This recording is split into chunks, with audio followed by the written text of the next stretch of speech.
हे guys welcome back to my mini vlog.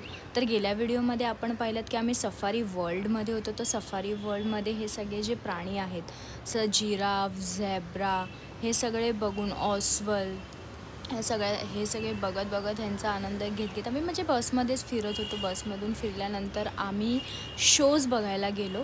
तर ओरांग उतान शो खूप फेमस शो आहे तिथे, जिथे मंकीज जे असतात ते बँड्स वगैरे वाजवतात, त्यांची बॉक्सिंग कॉम्पिटिशन असते.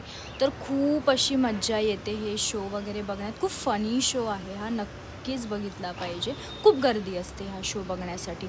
आणि त्यानंतर एलिफंट शो बघायला गेलो. तिथे भरपूर असे वेगवेगळ्या पद्धतीचे शो होते, म्हणजे एलिफंट्सचे देखील थोडे डान्स वगैरे होते. तिकडचे लेडीज वगैरे होत्या, छान असे कॉस्ट्युम्स घालून डान्स वगैरे करत होते. एलिफंट शो होते आणि एलिफंट शो झाल्यानंतर एलिफंट शार होता, म्हणजे समोर ते टब्स ठेवलेले आहेत. त्याने एलिफंट जे आहे आपल्या ट्रंकमध्ये पाणी भरून असं आपल्यावरती उडवतात, म्हणजे जे शार देतात. तर अशी वेगळीच खूप अशी मजा आहे. त्यानंतर हे फ्लोटिंग मार्केट आहे.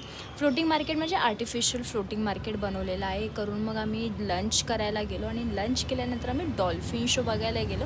तर आपण नेक्स्ट व्हिडिओमध्ये बघूया गाईज. Thank you so